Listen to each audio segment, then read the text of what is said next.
Hello, my lovely peaches. How are you? CatLoveDreamingPeach.com.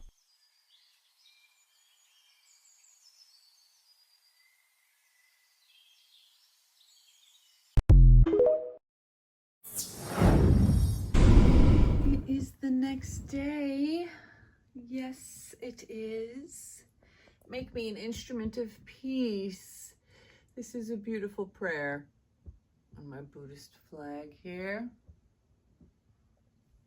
Pause to read if you'd like. All right, so I just spent some time finding more quotes. I'm going to open my curtain. So, yesterday, Donald Trump did a speech where he talked about all of the lies that he's already said about E. Jean Carroll and her case. He defamed her again. And then he brought up other women that have accused him of sexual harassment. And he talked a little bit about their accusations about what he did to them. So I decided to go ahead and, after the clips of the definitions and the examples that I've already mentioned about the isms, I then put quotes that Donald Trump has said that correlate to all of those isms and how he is aligned with thinking that way, behaving that way, believing in that stuff, wanting to make policies to further the hate and the division. Then there's quotes that Kamala Harris has said to show how she stands up against it and how she wants to continue to fight for everyone's rights, which I think is incredibly important. And then at the end of that, there is, I think it's 45 minutes of Donald Trump's transcript. So what I'm going to do is I'm going to take those quotes and I'm going to put it back into naturalreader.com, and I'm going to use, I think the woman's name is Emma's voice, and I'm going to let Emma read it out. So after you hear Davis reading about the definitions and examples and how it's so horrific and why it's important that it's not in politics, then you can hear about how Donald Trump is aligned with those things, how Kamala Harris is fighting against it. And then I thought it would be interesting, instead of just copying a screen recording Donald Trump in his own words, in his own voice, I thought it would be interesting to take the transcript and let an AI voice read it out and see what it sounds like there. Unhinged. And I'm very disappointed that they pushed back the sentencing from September 18th to after the election. It does make me concerned about what he will do with that time and how he will try to further his attempts to basically have a coup and overthrow the government. But I'm hopeful that that won't happen. Kamala will win. Kamala Walls 2024. And that this man will be brought to justice for his many, many, many long list of crimes. Okay, enjoy. Okay, enjoy.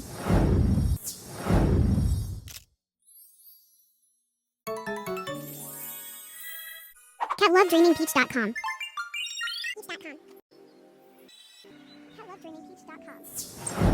CatLoveDreamingPeach.com.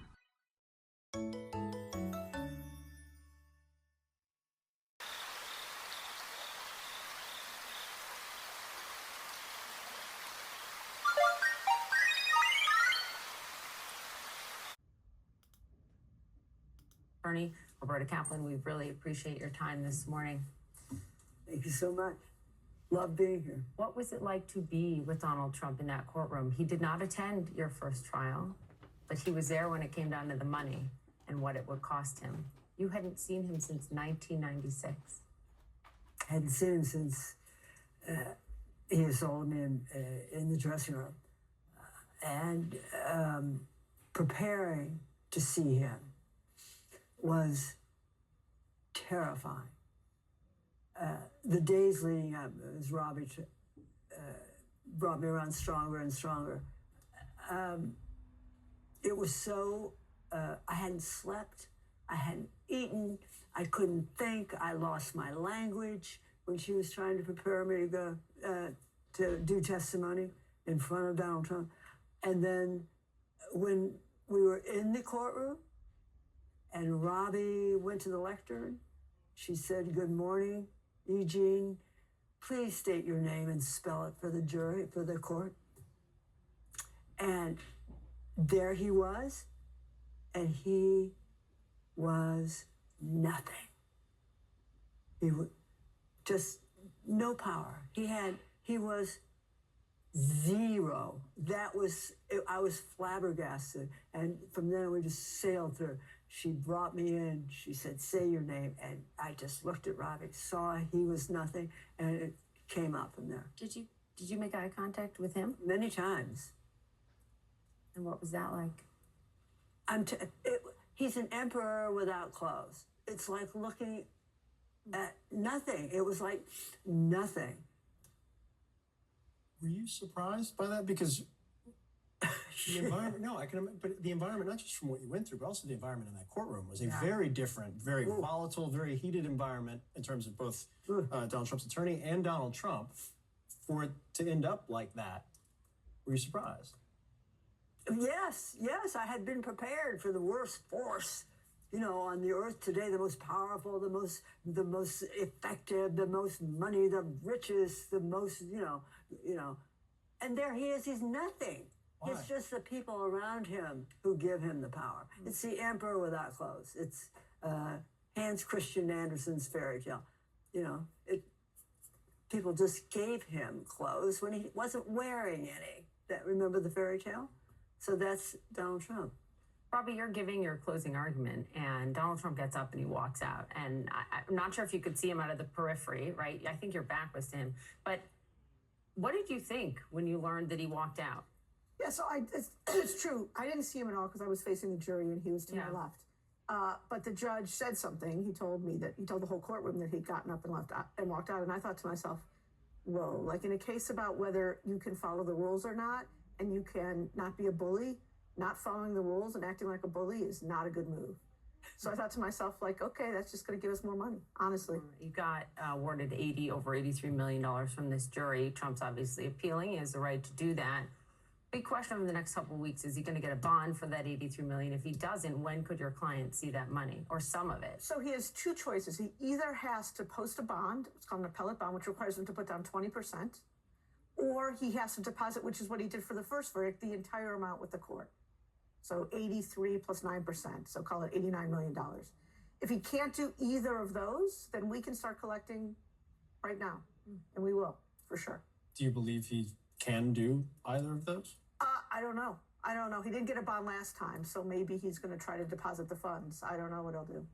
Eugene, one of the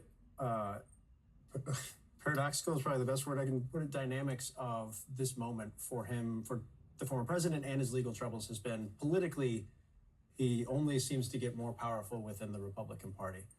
I understand you've been focused on the trial, but do you see that? Do you have concerns, not based on your trial specifically, but just about the fact that this person who you've stared down in a courtroom has only gotten more powerful as all of this has played out, and you've won repeatedly in these cases? It is a paradox. For him, the courtroom was not a courtroom to him. It was a campaign stop. That was clear. So we had two different objectives. Ours was to win a case. His was to win voters. We'll see how that plays out. That he's using me to win voters. Sexual assault. A man found liable for sexual assault is using the woman he sexually assaulted to get votes. You may soon, though, have quite a bit of his money, and I wonder how you plan to use that. Oh, it's inspiring. We talk about it a lot. We're going to do good with that money. We're going to do, Mary Trump has suggested we turned Trump Tower into an animal sanctuary, for instance. A joke. That was a joke, Poppy. No, but we're inspired to do not waste a penny of this, and we have some good ideas that we're working on. Specifically aimed at what would oppose Trump? Donald Trump hates women. Remember the New York Magazine, the famous quote when they said, what do you think of women? He said, women, they're not worth a piece of crap. Remember that quote? And so I think one of the things we could do, seeing as how he's very instrumental in taking away women's rights over their bodies across the United States, maybe we can think about how we can restore women their rights. Use a little money for that. Do you think of what would happen if Trump is reelected? Oh, please. I can't think of that. I can't think of that. I don't think it's going to happen. And Robbie particularly. Tell them, Robbie, why you don't think that's possible. I just think it's what you saw in the jury, in the courtroom from the jury, that when people are really confronted with the facts, when the rules apply, people see the truth about Donald Trump. And this isn't the first trial. He's got a lot of trials coming up before that election, and it's going to happen to him over and over and over again. And I don't think he has enough Americans who are willing to buy what he says in Maja rallies to elect him president. At least that's what I hope. I want to ask you, Robbie, about how Trump's going to appeal this. We have a big clue from what his attorney, Alina Habba, said. You had asked Judge Kaplan, just for some background here, to block the court or Trump's team from being able to present legal arguments about the jury's rejection of the rape claim. They found him liable for sexual abuse. I want to be very clear on that, and defamation. Alina Habba thinks there's a big chance for them on appeal because of what Judge Kaplan ordered here. Let's listen to her, and then I want to give you a chance to respond. Here she was. Before I walked into court, that judge decided that every single defense President Trump had, we were not allowed to raise in front of the jury. It is in writing, and I encourage the journalists, the real journalists, to take the minute to look at his orders. There was no proof. And I couldn't prove that she didn't bring in the dress. There was no DNA. There was no expert. My experts were denied. Two of them were denied to come in. Your response, Robbie, and then you, E.G. Maybe you go first because you weren't next to her. You couldn't respond in that moment. Would you like to respond now? Alina Habba is gloriously talented. She's very skilled. She's has ludicrous confidence. And when you hear her speak, we understand that most of what she just said was entirely made up, entirely untrue. Yeah, I understand that that's what she's saying because that's all she has to say. But Judge Kaplan, no relation, is one of the most respected judges in New York City. All his rulings were completely appropriate. The rules are the rules. He followed the rules, and now Donald Trump and Ms. Habba are going to have to follow the rules, and that's what the appellate court's going to say as well. After the former president's win in Iowa, he gave this speech where he was very generous and unifying, and people, for some bizarre reason afterwards, were like, this is the new Trump. And then New Hampshire happened. He had a very different way of operating. After this victory for you all, he has not mentioned your name. He's not said much at all about the case. I'm wondering, is this going to be another one of those things where he does it for 3 days and then reverts back to form? Or is there a legal, when you're looking at this as a lawyer or as somebody who's been involved in this case, you say, there's a very real reason why that individual will not be talking about this ever again? Yeah, I mean, he's clearly being told not to talk about it, and he's concerned that if he keeps talking about it, he's going to have to pay even more money than he's already been ordered to pay. Valid concern. Right, but as the judge noted in the middle of the trial, at times he can't control himself. I mean, the judge said that to him, sir, you appear to be unable to control yourself. And if that part of him takes over, then he could say something again, And you're willing to bring another defamation case? Absolutely, everything's on the table. Eugene, often many women in this country and around the world aren't believed. And a jury of your peers believed you. Yes. And awarded you for that pain that you have endured, and then the defamation on top of it. What is your message to other women who are not believed, who don't have the platform you have? Well, this is why this decision bodes well for women across. It came at a time when we needed that positive, we believe you statement. So this win really was for every woman who stood up and been knocked down. Every woman. And Robbie and I are here. We have planted our flag and we want to turn things around and make sure that women are believed. Before listening to this near incoherent, rambling, awful so-called defense, just be aware that the reason there were 2 cases against him from E. Jean Carroll was not, as he claims, for publicity, but because he defamed her after he lost the first case. He continued to defame her. I think it's possible she may bring a 3rd case now because he defamed her again in this speech. Although she is 80 years old and has already been awarded $88 million combined, although she hasn't seen a penny yet because Trump is holding the money up in another appeal, which is sure to lose.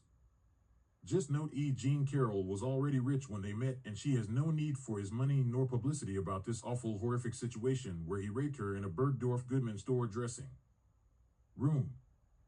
Donald Trump speaks after E. Jean Carroll case appeal hearing. Full remarks transcript. Fox 29, Philadelphia, September 6th, 2024. So thank you very much, everybody, for being here. This is a long and complicated web and story, but it all goes back to the DOJ and Kala and Sleepy Joe and all the rest of them. We have a whole rigged election system. Nobody's ever seen anything like what's happening now. I understand yesterday they bring up Russia again, that they've done for years, never found anything, but they should be looking at China, Iran, lots of other places. I haven't spoken to anybody from Russia in years. They know that, but it's a scam. But it all goes back to the DOJ because we had a trial today. It's an appeal of a ridiculous verdict of a woman I have never met. I don't know. I have no idea who she is. She wrote a book and she made a ridiculous story up. She put it in her book, and we're now appealing the decision. We had an extremely hostile judge appointed by Clinton, very good friends of Clinton. I guess he presided over the marriage ceremony of one of the lawyers on the case against us, and a very sad judge, Lewis Kaplan, angry man. He was so angry, I went to the trial. I've been in a lot of litigation over the years. I've never seen such anger, or wanted to throw one of our attorneys in jail, who threatened her with jail. Nobody's ever seen anything like it. Over nothing. Nobody's ever. I've never seen such anger. But all of our judges, we had a brilliant judge, and I think a very fair judge in Florida. I think we have another judge who's very fair. I just asked for fair. I don't want anything different from anybody else. I just asked for fairness. We have another judge or a couple of judges that I think are fair. Then we have other judges that I think the whole thing is, I think the system is a disgrace. The case that we met on today, and then we're going to talk about job numbers, which are horrible, by the way, horrible, like really bad. And you know that I'm sure you won't report on it, but the job numbers are terrible. We're going to talk about the appeal today. We had a great appellant lawyer go down representing us, and I think John did a very good job. You have a matter of minutes to speak. It's a very complex thing because it was a setup, a rigged deal. They had 2 witnesses, and before I start, I have no idea who this woman is. They have a picture from, they say, about 40 years ago, a picture, and the picture depicts her and her husband on a celebrity line where I was the celebrity. I was been a celebrity for a long time, and they were shaking my hands along with hundreds of other people. Nobody even knows where it is. The problem is she doesn't know the date of this incident. She doesn't know when. She doesn't know, was it in the 90s? Could it have been further than that? She has no idea when, and people do that because you don't want to give a specific date, and then you find out that Trump or whoever it was in Europe, so they tend to do that. They take long periods so that this way, hopefully, he was in New York at that time. But this is a disgraceful case, and disgraceful in particular because it's about a former president of the United States who is now leading in the polls to be the president again, and this is being worked with the DOJ, Department of Justice, as are all of these cases. They all come out Atlanta funny. That is all Department of Justice. Nobody knew that the case with Judge Gorin, the most overturned judge in the state, that is very close because they sent their team from at the DOJ to help him. The district attorney, Alvin Bragg, that was all worked with. Again, they sent a top operative from the department, from the DOJ Department of, I call it the Department of Injustice, because they're using the Department of Justice to rig the campaign. These cases are disgraceful now. They'll be brought for the most part in front of very hostile areas where Republicans get 3 or 4%, like downtown Manhattan, in front of very hostile judges, like hostile like you wouldn't believe. Judge Marin, Judge Amorin, and Judge Kaplan, all of them hostile areas, and very, very hostile judges. I've never seen anything like it, and very bad thing in this case, New York, very bad thing for New York businesses won't come to New York because of what took place with Judge Amorin. I can tell you that, and probably the rest of them also, but this case involved a woman who wrote a book, and I guess she said something in the book that's when I first heard about it in the White House, and of course I denied the story because it's not true. I have no idea who the woman is. And I never met her. Now I don't know about a picture that was taken 40 years ago with her husband on a celebrity line, so I don't think that counts, but as far as I know, I never met her. I never touched her. I would have had no interest in meeting her in any way, shape, or form. Her husband was a news anchor, actually John Johnson, a very nice guy. She called him horrible things we weren't allowed to say that in the trial. She said horrible things about him. I guess they're since divorced. He's a very nice guy, African American, and she said very bad things. We weren't allowed to use that in the trial, which surprised a lot of people, but she made up a story. It fabricated 100% that I attacked her at Bergdorf Goodman. You know, it's very interesting. I don't think they were allowed to use this either. Her favorite show is Law and Order, and there's an almost exact story as her story in Law and Order about being attacked in the dressing room of a department, so I don't know if they used the name of the store, but that's her favorite show, Law and Order. She said that, and anyway, this evolved into a defamation case against me because I disputed her words, because I told the truth. We were called. I was in the White House, and I said, no, it never happened. I didn't even know what they were talking about. This was, I think I was in the Oval Office. Sir, do you know anything about this? And this had to do with a book, and she had a few pages in a book making this claim. By the way, there was never a claim. There was never a police report. There was never anything mentioned. There was never publicity 30 or 40 years ago. Whenever it took place, nobody knows. She doesn't know when it took place. When did it take place? She has no idea. She thinks it was in the 1990s. She thinks it was in the 1990s. And the judge, we had 2 trials. We asked for consolidation. He said no. The reason he said no is he'd rather have double the publicity, because that's bad for me, very bad, because I'm running for president, and this is not the kind of publicity you like, and whether it's true or not, it's horrible. And in this case, it's so false, it's a made-up, fabricated story by somebody I think initially just looking to promote a book. And when they called me, I denied the story, got sued essentially for defamation, because I'm denying a story where I'm right. I should be suing her for defamation. So that's You got sued where it for is now. There defamation were 2 because you denied witnesses. a One story is a that was woman who's true. followed me for You years. liar. She said in 1979, I was in an airplane with her commercial flight, and we became very intimate. I just sat down. I think I had the book, The Art of the Deal. I was famous then too. I've been famous for a long time, and we're sitting in first class. According to her, never happened, by the way, totally made up story. She's a Clinton person too, by the way, big Clinton person. She made up the story, and so many years ago. And I think it would be 1,979. One of my many people behind me could correct it, but I think she said 197. That's a long time ago. And I sat down. I believe I had some pretty big success then, and I was being talked about a lot. Maybe The Art of the Deal was out, sometime after that. I'm not sure. But I was well known, and passengers were coming into the plane, and she said I was making out with her. And then after 15 minutes, and then she changed her story of a couple of times, maybe it was quicker, that I grabbed her at a certain part, and that was when she would not have been the chosen one. She would not have been the chosen one. She has gone around for years saying this story everywhere I go. She says this story, and it's a total lie. And now I assume she'll sue me now for defamation, like I got sued by Ian Carroll, who interestingly said she's been hurt, damaged, but she's made more money since she did this than she ever made in her life. She gets paid a lot of money to go talking bad things about me. So remember this whole thing started along with just about every other case I'm involved with the political campaign of Harris, and who's having a bad time because she can't talk of Harris and Joe Biden. This was election interference. It all is. It's all fabricated, but fabricated in front of very friendly judges for them, and in very friendly areas for them. If you get a jury, it's very hard to win in a jury where you have 3 or 4 or 5% Republican votes. Very tough. Actually, 2 witnesses. One is named Jessica Lead. So she was up again. Can't get rid of her. She was up. She said I was in an airplane doing that. A couple of things. You have an armrest and planes back in those days. Oh, by the way, she didn't know anything about the flight where we were going, where I was in very few flights. I was a New York guy building New York building. I was Sid. Very few airplanes. I will tell you, in those days, 197.9, I think it's a long time ago, but you had the armrest, and in the old days, they didn't move okay. But she said she then got out and she went to the back of the plane, and that was the end of the story. I think in this story has followed me for years. But just to finish with her, Jessica Leeds, no police reports, no witnesses, no corroboration of any kind, no criminal suggestions, no nothing. Then you have another one, and this one is a writer for People magazine who I actually thought was very nice. She came to Mar-a-Lago, and she wrote the most Beautiful story you've ever seen. It was a love story about Melania and myself, a love story in People magazine, and that was it. It was a cover, I think, but it was a beautiful story. You would everybody. Would love to have that marriage. She said the nicest things about me, about Melania. You have the story. I mean, you can read the story, and her name was whoever. Let's see her name. Where Hoof Soroff, yeah. I don't have it, whatever her name was. I don't know the lady, so perhaps it's much better that way, but I really don't know the lady. So she wrote this beautiful story, and about, I don't know, years later. No police reports, no anything. Years later, the same person they called up, did you attack at Mar-a-Lago this woman, this writer, whatever her name is, and she was a witness in a case her and leads with.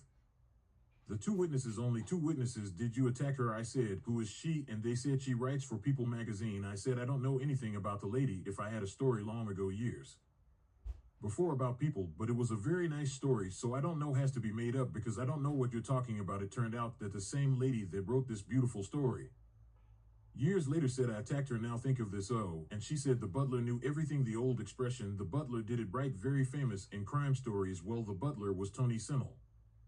Worked for me for a long time. He was retired at that time. That was years later. He retired. Was it retired when this hoax came out? And what happened is he totally confirmed my story, and he didn't even work for me anymore. He passed away a couple of years ago. A good man. He said the woman was crazy. It never happened. I was the one that served her whatever she was drinking, and I was there, and nothing ever happened. But you don't need the butler. All you have to do is read the story. Think of this. A woman comes into Mar-a-Lago, interviews me about a love story about my wife and myself, and during that interview I attacked her and pushed her up against the wall violently. Okay, and then she leaves and she writes a perfect story, a perfect story. She doesn't mention the event again. There's nothing on file at all. Zero. There was no complaints. There were no complaints to People magazine. There was no witness. There was nothing. Yeah, well, there was a witness, the butler, and he's already said everything. He's already told this story, because this story likewise, like Leeds, this story has followed me around. I could go through many other stories outside of this, you know.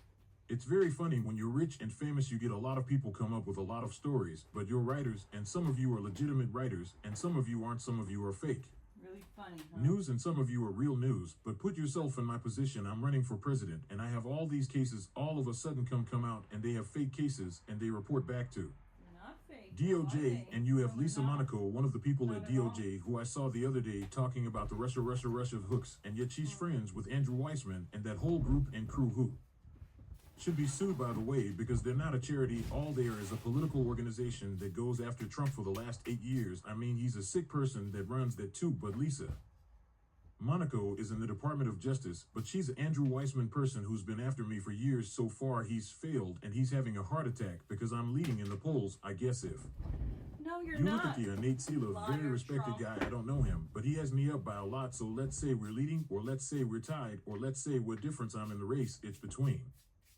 two people, but I think we're leading by a lot because the opponent refused Cheese to do an interview because she can't talk, and they're not going to skate through it. I'm not going to have a Marxist president. The people are getting it. So we go down to court today to talk about this case is a scam, and all I can say is that I never met the woman other than this picture, which could have been AI Lying. generated. I don't know, showed up out of nowhere, but it's fine, nice picture with her husband, and lots of other people are online. It's a celebrity line, but never met her, never touched her, never had anything to do with her. The other thing is I was very famous then. If I would have walked into Bergdorf Goodman, the department store that she said, everybody would have said, oh, there's Trump, and it would have been at that time on page 6. Page 6 was the equivalent of today's internet, and it would have been a big story if I would have walked into that store, gone into a dressing room, and supposedly, you know what to her, never happened, total phony story. And I feel sad that I have to come up here and explain it. I have all this legal talent, but legal talent cannot overcome rigged judges. They can't overcome a 4% Republican area, and I'm disappointed in my legal talent. I'll be honest with you. They're good people. They're talented people. Today at the trial, they didn't mention the dress, so the Monica Lewinsky type dress was a big part of the trial, big part of the trial. I said, why didn't you mention that? And I heard there was a dress involved. And I wasn't frightened at all because I did nothing with her, never touched this woman, saw this woman, knew, had no idea who she was. But they have a dress, sir. I said, so what? Well, sir, it's very yes. They used that dress to try and intimidate me. They ed that dress with the public. That dress was such a famous dress. It was Monica Lewinsky Part 2, the dress, and the judge wanted it for trial, and it was going to go into trial, and then they found out there was nothing on the dress, which I knew, and then the judge wouldn't allow it to be used, so they used it as a cudgel. They used it as a hammer over My head and then the judge, when he heard that it showed totally negative, the judge wouldn't allow us to use it at trial. Then there was an Anderson Cooper interview where she said essentially, no, he didn't rape me. She was selling her book. She wrote a book. The book would have been a total failure. Probably was anywhere, though probably sold more recently. Again, there's a woman that wasn't doing well until she came out with this stuff about me, and that's happened to others too, by the way. She's not the only one, but they have the Anderson Cooper tape, and in the Anderson Cooper tape, it's an interview of her, and Cooper says something to the effect, did he rape you? Did he rape you? He was so happy, oh, did he rape you? And she gave a very good answer for me, but a bad answer for CNN for Anderson, and he said, we're going to commercial break right now, we're going. Then she came back from commercial break, and she was much more hostile, but this man wouldn't let us use the tape or the proper questions having to do with the tape wouldn't let us. The Judge Kaplan wouldn't let it be used. We wanted to get the outtakes. In other words, what did Anderson Cooper talk Mother effer. to her about during that intermission for a commercial that he called for immediately? Why do you see this? I mean, some of you have seen it, some of you haven't. We're going to commercial break right now. And so what happened is we weren't able to use it. The other thing is we had not one trial, we had two trials. Nobody understands why we asked for a consolidation. Because and I you wanted to show up lied, to the trial and too. then after you lost, The first you trial, my continued lawyer, to who's not up defame here, her. not with us any longer, That's sir, why you you should had not two show up to the trials. former president or the president. I don't even know when the trial was, but you're Yes, the you do. President of the United fled to States, sir. This Scotland is the beneath first you. time. I've got this 100% address is negative, but he wasn't able to use it, sir. It's That's beneath you not to show true. up, I said. But wouldn't that be Wow. bad for a jury? Wouldn't that be such a bad for a jury? If I don't do, he said, sir, you don't have to show up. I've got this. You shouldn't do it. It's beneath you. It's beneath the office of the president. I understood what he meant by that. And so I didn't show up, and I was found guilty of something that I didn't do with a woman that I have never Yes, seen, you touched, did or do in it. any way was involved with, Yes, nor you would I want did. to be I. Are her. Would not want to be my people said, please don't say that I would not want to be involved with her. And that's where we are. So we're appealing it, and people would say it's not a friendly panel based on the appointments, but you'll look that up yourself. But I hope they understand this is the office of the President of the United States, and there has to be fairness shown. Our court system is looking Exactly. You're not so immune. bad if you're a Democrat. crimes. These are all Democrat appointed people, Biden, Clinton. I think there's three people. They seem very good today. And I mean, they seem absolutely fine. But I've read and I've heard it's not a friendly panel, but I wasn't surprised friendly because to I don't get friendly panels. rapists. I don't get friendly panels. But where No, we've had you fair don't. judges, where we've had brilliant judges, frankly, I Yeah. don't know the judge in Florida, Judge Cannon. Scum. Don't know her at all. But Scumbag. I think she's a brilliant woman. I think she handled a scam. It's a scam case. That's the documents you're a case. That's the scam. case where You're a scam case. Biden, who had 10 times more documents, took all this stuff for years, 50 years, and he was exonerated. Of course, they said he was incompetent, so he wasn't fit, so he was exonerated based on that. But me, I don't get exonerated so easily, and I had a thing called the Presidential Records Act, which exonerates me, but we won that trial, and the other side plays the ref crew and Weissand and all these people. And again, Lisa Monaco should not be involved in this CU. She's been after Trump for years, and now she's like the second person at the DOJ, but she's with all these people, and they're playing the ref. And they say terrible things about judges. They do it with the Supreme Court justices because they think they're going to intimidate them. I think it should be illegal. That's what the DOJ should look into, the legality of these people taking a brilliant judge and demeaning her, and taking other people that are fair and solid and demeaning them. It's called playing the ref. Nobody did it better than the late great Bobby Knight, basketball coach. He would play, he would scream at those refs and everything, and said, they say, Bobby, you're not going to get the decision overturned. Yep, but the next one I will. And he was right. He was a great basketball coach, last coach to have an undefeated season, last coach in basketball to have in many years ago. He also endorsed me, but he played the ref. These people are playing the ref when they are allowed to call for recusal, impeachment of a judge, because they're not getting their way, and for some reason the other side doesn't do that. They don't do that. The other side is much softer. Republicans play it a lot softer, but there they play it legitimately. So I'm going to ask, if I might, will Shar to come up, just say a couple of words about what took place today. One of our attorneys working on this it's a ridiculous case. Remember, it never happened. It was made up for political reasons, and the DOJ is behind everything, every one of these cases. It's political interference. It's a witch hunt, just like the fake Russia scam was a witch hunt, and just like they want to start that scam all over again by announcing that Russia we're talking about. And you know what they do when they do that? They intimidate people from having a fair election. They intimidate poll workers from speaking up when they see crooked things take place in the election, and it's a disgrace. Our country is in serious trouble. Our judicial system is in very serious trouble. Will please come up. Thank you. Then you, Mr. Good morning. Y'all, my name is Will Scharf. I'm one of President Trump's attorneys today. We presented oral argument before the United States Court of Appeals for the Second Circuit in one of two cases brought against President Trump by E. Jean Carroll. Now, it's really important to remember that E. Jean Carroll's story at its heart is an utterly implausible he said, she said story there is no corroboration for.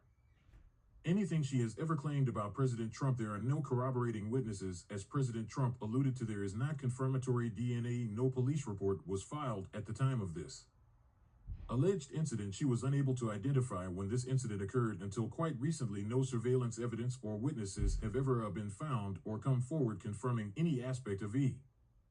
Jean Carroll's story. In light of that, in light of the utter implausibility of the story that E. Jean Carroll was attempting to sell to the jury, in this case her attorneys introduced evidence that should have never seen the inside of a courtroom. Utterly in insane efforts to introduce propensity witnesses Jessica Leeds and Natasha Stoff, most notably in an unfair and improper effort to Beatrice E. Jean Carroll's failed attempt to assault President Trump. Jessica Leeds' story is instructive here. This is a woman who claims that in the middle of a crowded airliner in 1979, President Trump assaulted her. Leeds has never been able to identify where this plane departed from, where it went to, the date of the flight in question, making our efforts to disprove her testimony extremely difficult under the federal rules of evidence. This story should have never been allowed to be presented to the jury in this case. The same is true of Natasha Stoff's story, which again lacks any indicia of reliability, any sort of credibility, any sort of confirmatory testimony from other witnesses, or anything else that would make you believe that this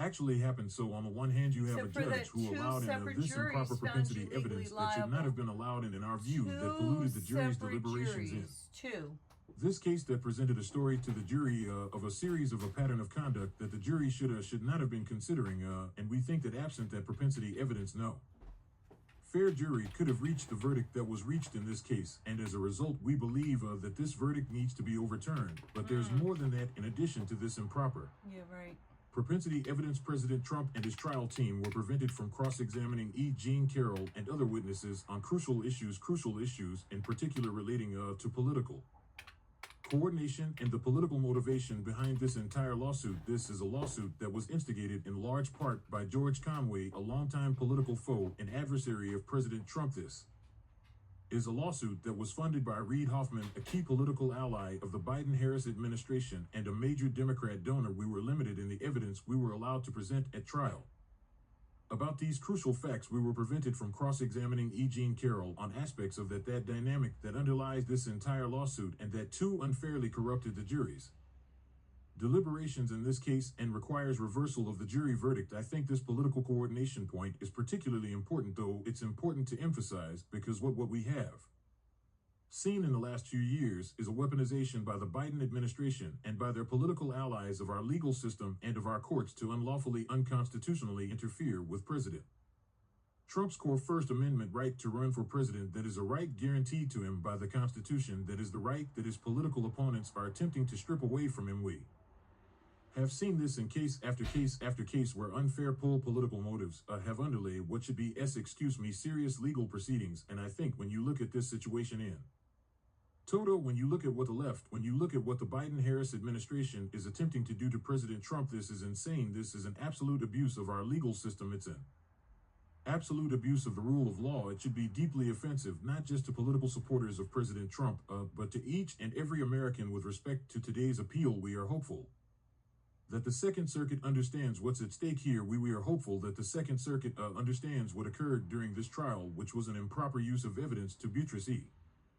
Jean Carroll's entirely meritless claims on the one hand, and an improper exclusion of evidence that would have informed the jury about the true motivation behind this lawsuit, and that we believe would have resulted in a very different verdict. Thank you. Very good afternoon. I've done this one too many times, actually too many times for the last 3.5 years while President Trump has been trying to fight to get this country back, and I want to speak to the American women, and I want to speak to the people that need to get out and vote in November 5th. I have sat with President Trump for years now while he has been targeted with lies, and with judges AGS and Doss who have specifically run in this city and others on getting Trump. The Trump administration will fix this problem. We will stop Kamala Harris's regime because she was there. Let's not forget that. And she still is of using officials from the White House, putting them in DA's offices and AG's offices, and Attacking your political opponent, and this country deserves better than this. We should not be sitting here at a press conference talking about this. We did this in 2016 and every woman had no.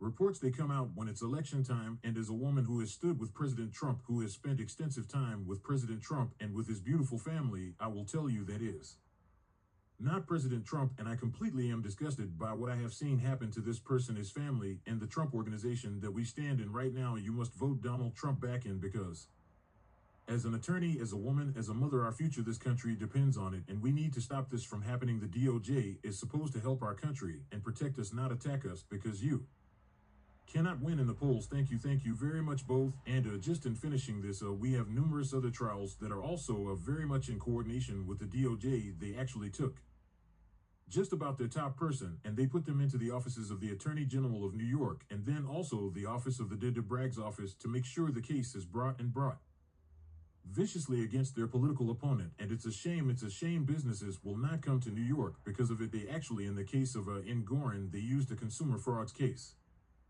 never used before for a thing like this. And not only were my numbers correct, and again, this was a generality, all you need is a general, but I had really good numbers, but they were very conservative, very much on the low side, and the judge knew that, and the judge ruled a fine against me that likes of which has never even been heard of. Businesses will never come to the state as long as that is able to be held up, because we won that trial so conclusively. We had an expert witness said that President Trump's financially, this was an expert witness from the Stern School of Business, one of the most highly respected people in the country. As an expert witness, he said, to the best of my remembering, it's a big statement, but he said this is perhaps the best financial statement I've ever seen. But the judge made me pay like a $400 million fine. This is a consumer fraud statement. Think of it, cons consumer frauds, a case that they made it, and the judge refused to give it over to the commercial division where they could understand things, and they would have dismissed it immediately because this case had no merit whatsoever. The judge wanted to settle the case for a very much smaller amount, and I said, I'm not going to I didn't do anything wrong, but he would have settled the case for a much smaller amount. He wanted to settle it for a much more. We had numerous meetings in his office for a fraction of the number that he gave. That was one of the interesting things. I figured that the worst that you could do is what he wanted to settle for, which was a very small number by comparison. And then he just came out with this number. This was a coordination with the DOJ and the other case that you know about and you've been hearing about, which is same kind of a thing also.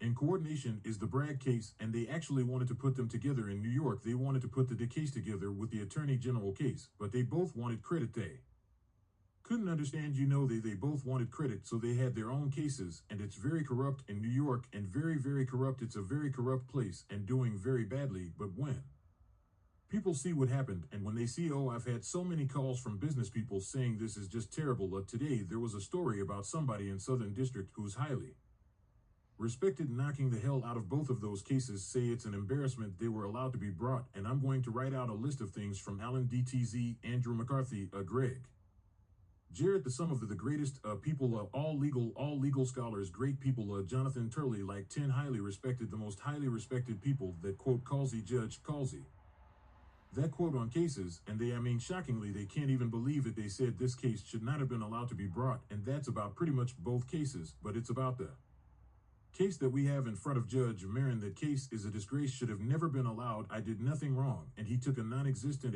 long expired by the statute limitations demeanor. He made it into 34 or something more than that counts of felony. Nobody can even believe it, over nothing. And if you look at that case, he wouldn't allow it. That whole thing was done by an attorney. I had nothing to do with it. That was done by an attorney, a spag named Michael Cohen, and he did the whole thing. And you're allowed to have reliance on attorney. It's called reliance on attorney. You have a reliance on an attorney. Attorneys allowed to do things, and all it was is a non-disclosure agreement with somebody that said nothing happened. By the way, I might add that if you don't mind, I'll add that we have a statement, nothing happened, and he got a non-disclosure agreement. He did it on his own, and this judge refused to allow us to use that as a defense. The attorney-client defense, which is very standard. Other people have never heard that you're not allowed to use it, but he's the one that did it because I was running for president and running the country. He's the one that did it. So all of these cases are a disgrace. But the case that we had today downtown, I wish we could have mentioned the dress again. Got the idea from Monica Lewinsky, but it was negative.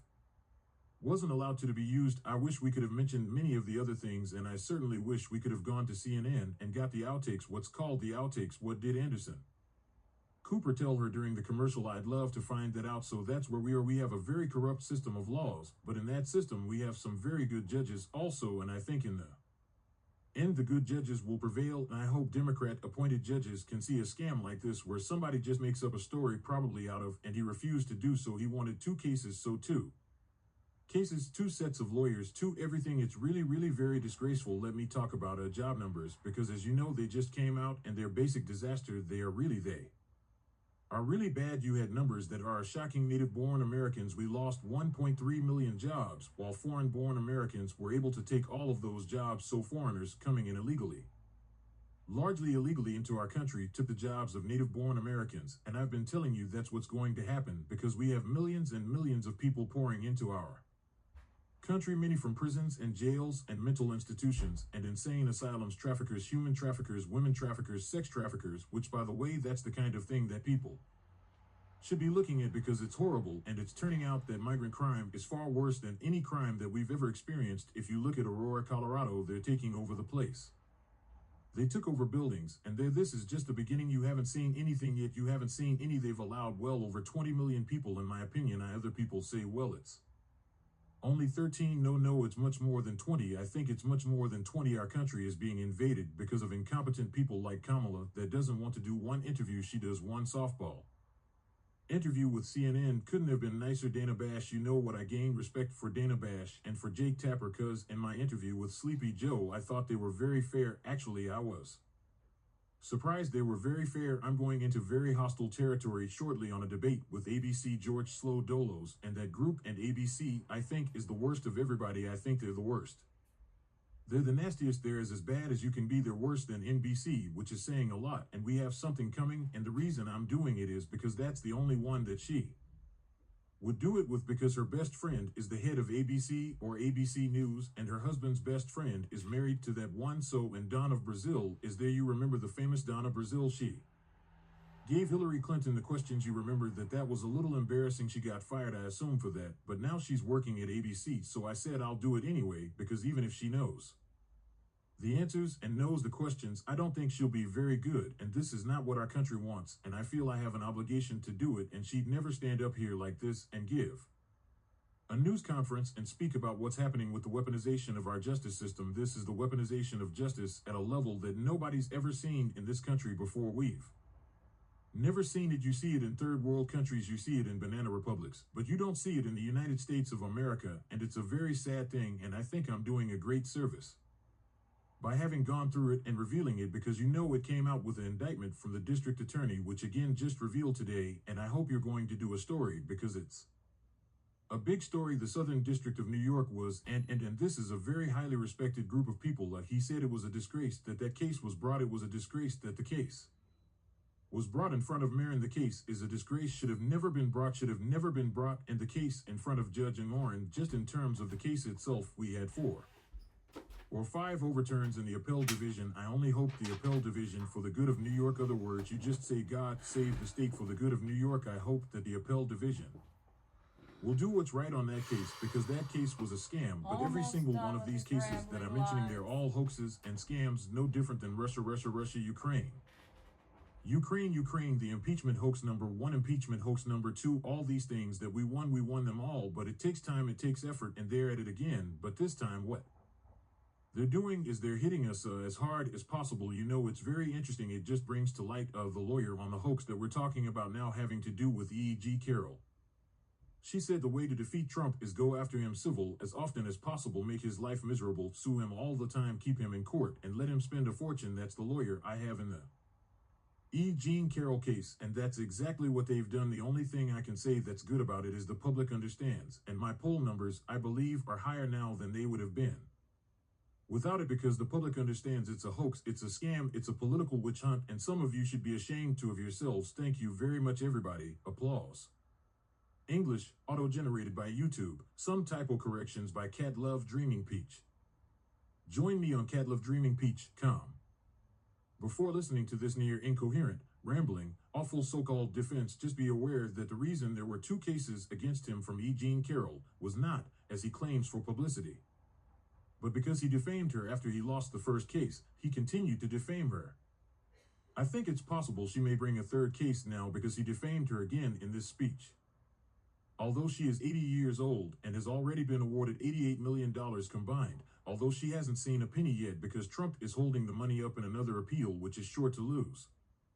Just note E. Jean Carroll was already rich when they met, and she has no need for his money nor publicity about this awful, horrific situation where he raped her in a Bergdorf Goodman store dressing room.